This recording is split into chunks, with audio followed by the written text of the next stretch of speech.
आज के इस एक्सप्लेनर में सीधे एक बड़े मुद्दे पर आते हैं। हमारा पूरा विश्वास उन साइंटिफिक मॉडल्स पर रहा है जो सदियों से चलते आ रहे हैं, लेकिन आज एक बहुत बड़ा पैराडाइम शिफ्ट हो रहा है।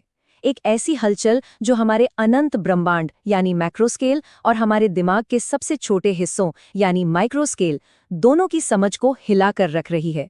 आइए इस नए और अनजान सफर की शुरुआत करते हैं। आइजैक न्यूटन ने एक बार एक बहुत ही कमाल की बात कही थी। उन्होंने कहा था कि वो खुद को समुद्र किनारे खेलते हुए एक बच्चे की तरह देखते हैं, जबकि सच्चाई का एक विशाल अनखुजा महासागर उनके सामने लहरा रहा है। सच कहूं तो आज की हमारी चर्चा का ये सबसे बेहतरीन आधार है। विज्ञान कोई ऐसी किताब थोड़ी है जिसके सारे पन्ने पढ़े जा चुके हैं।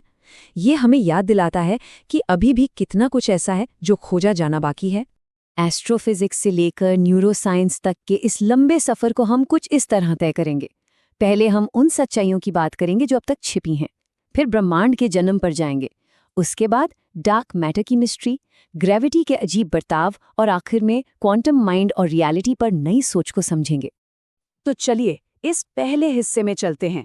आइए देखते हैं कि कैसे हमारे आज के मॉडर्न साइंटिफिक मॉडल्स ऐसी पहेलियों के सामने घुटने टेक रहे हैं जो साइंस के पुराने रूल्स में फिट ही नहीं बैठती। असलियत के सबसे बड़े लेवल से लेकर सबसे छोटे लेवल तक पुराने नियम अब फेल होते दिख रहे हैं। एक तरफ आकाश गंगाएं इतनी तेजी से घूम रही हैं जिसका कोई हिसाब नहीं, और दूसरी तरफ इंसानी चेतना यानी कॉन्शियसनेस का रहस्य है जो किसी को समझ नहीं आ रहा। ये ऐसी मिस्ट्रीज हैं जो ट्रेडिशनल फिजिक्स और बायोलॉजी दोनों को शुरू से सोचने पर मजबूर कर रही हैं। इस सबको समझने के लिए हमें सबसे पहले उस कहानी को जानना होगा जहां से ये सब शुरू हुआ, ब्रह्मांड का जन्म यानी हमारा कॉस्मिक मैक्रोस्केल। साइंस हमें बताती है कि लगभग 13.7 बिलियन साल पहले ये पूरा ब्रह्मांड एक अनंत बिंदु यानी सिंगुलैरिटी से शुरू हुआ। उसके बाद एक सेकंड के करोड़ों अरबों हिस्से में कॉस्मिक इन्फ्लेशन हुआ, फिर रीहीटिंग की प्रोसेस हुई जहां पार्टिकल्स बने, और करीब 3,80,000 साल बाद जाकर ब्रह्मांड इतना ठंडा हो पाया कि वहां से रोशनी पहली बार गुजर सकी, जिसे आज हम कॉस्मिक माइक्रोवेव बैकग्राउंड कहते हैं। सुनकर ही रोंगटे खड़े हो जाते हैं ना। अब यहाँ एक बहुत बड़ी गलतफहमी को दूर करना जरूरी है। लोग अक्सर सोचते हैं कि बिग बैंग कोई बहुत बड़ा धमाका था जहाँ टुकड़े पहले से मौजूद किसी खाली जगह में बिखर गए, लेकिन नहीं, ये एक धमाका नहीं बल्कि एक्सपेंशन था, यानी फैलाव। जैसे एक गुब्बारा फूलता है, टुकड़े किसी स्पेस में नहीं फैले बल्कि खुद स्पेस ने ही हर दिशा में अपना आकार बढ़ाना शुरू कर दिया। ये दोनों बिल्कुल अलग बातें हैं। जैसे जैसे ब्रह्मांड फैला, कुछ ऐसी बातें सामने आने लगी जो क्लासिकल फिजिक्स की समझ से बिल्कुल बाहर थी। आकाशगंगाएं इतनी तेजी से घूम रही थीं कि उन्हें एक साथ बंधे रखने के लिए उनका ग्रेविटी काफी नहीं था। और यहीं से एंट्री होती है द डार्क मैटर मिस्ट्री की।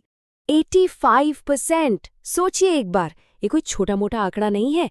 ये माना जाता है कि ब्रह्मांड में मौजूद कुल मैटर का 85% हिस्सा हमें दिखता ही नहीं है। ये रोशनी के साथ कोई रिएक्शन नहीं करता, इसलिए हम इसे देख नहीं सकते। इसे ही डार्क मैटर कहा जाता है। लेकिन अब एक बहुत ही सॉलिड सवाल उठता है, क्या डार्क मैटर सच में वहां मौजूद है? आज तक किसी भी मशीन या पार्टिकल डिटेक्टर ने इसे सीधे तौर पर डिटेक्ट नहीं किया है। हम बस ग्रेविटी के असर से इसका अंदाजा लगाते हैं। अगर ये कभी मिला ही नहीं तो क्या हम कुछ गलत सोच रहे हैं? यही वजह है कि अब थियोरेटिकल फिजिसिस्ट्स एक बिल्कुल ही नई और हैरान करने वाली दिशा में सोच रहे हैं। और वो नई दिशा है ग्रेविटी का अजीब बर्ताव। चलिए नमन कुमार नाम के एक रिसर्चर के इस नए और क्रांतिकारी फ्रेमवर्क पर नजर डालते हैं। उनका मानना है कि शायद डार्क मैटर जैसी कोई चीज है ही नहीं। इसे ऐसे समझिए, क्लासिकल ग्रेविटी दूरी के साथ बहुत तेजी से कमजोर हो जाती है, लेकिन अगर मॉडिफाइड ग्रेविटी की माने, जहां ग्रेविटी एक 1/r लंबी दूरी वाले फोर्स की तरह काम करती है, तो ये आसानी से समझाया जा सकता है कि बिना किसी डार्क मैटर हिलो के भी आकाशगंगाएं इतनी तेजी से कैसे घूम पाती हैं। यानी स्केल बड़ा होने पर शायद ग्रेविटी के नियम ही बदल जाते हैं। खैर, अब इस बाहरी ब्रह्मांड के मैक्रो स्केल से निकलकर दिमाग के माइक्रो स्केल पर चलते हैं, द क्वांटम माइंड। क्योंकि ठीक जैसे गैलेक्सीज पुरानी फिजिक्स को चकमा दे रही हैं, वैसे ही इंसानी चेतना यानी कॉन्शियसनेस पुरानी न्यूरॉन साइंस के चक्के छुड़ा रही हैं। क्लासिकल बायोलॉजी के पास कोई ठीक-ठाक जवाब नहीं है कि हम कॉन्शियस कैसे हैं। इसलिए अब साइंस डिटर्मिनिस्टिक बायोलॉजी से हटकर क्वांटम मैकेनिक्स की तरफ देख रही है। यहाँ 3 बड़े फ्रेमवर्क सामने आए हैं।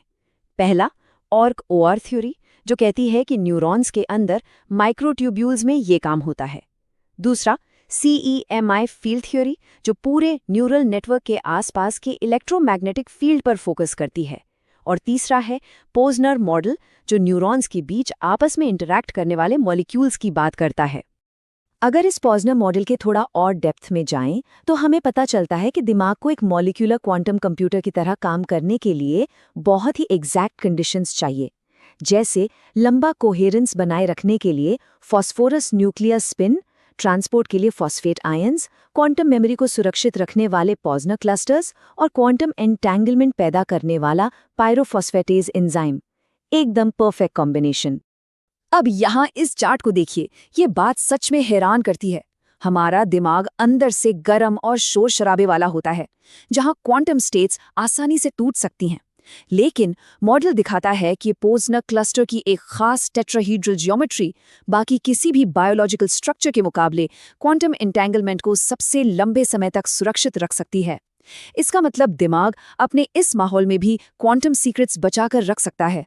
जैसे जैसे हम इस चर्चा के आखिरी हिस्से की तरफ बढ़ रहे हैं, एक बात बिल्कुल क्लियर हो जाती है। अगर हम रियलिटी को सिर्फ पुराने क्लासिकल चश्मे से देखने की कोशिश करेंगे, तो समझिए हमने पूरी पिक्चर मिस कर दी। आखिर में एक पल रुककर खुद से ये सवाल कीजिए, अगर ग्रेविटी गैलेक्सीज के इतने विशाल स्केल पर अपना बर्ताव बदल लेती है, और अगर क्वांटम मैकेनिक्स हमारे दिमाग की चेतना को चला रही है, तो रियलिटी के और कितने ऐसे बड़े सच हैं जिन्हें समझना अभी बाकी है। एक अनंत ब्रह्मांड के फैलाव से लेकर हमारे दिमाग में उलझे हुए उन क्यूबिट्स तक, हम सच में आज भी न्यूटन के उसी सच्चाई के महासागर के किनारे खेल रहे हैं। और शायद असली खोज तो बस अभी शुरू हुई है। इस एक्सप्लेनर में हमारे साथ जुड़ने के लिए बहुत बहुत शुक्रिया।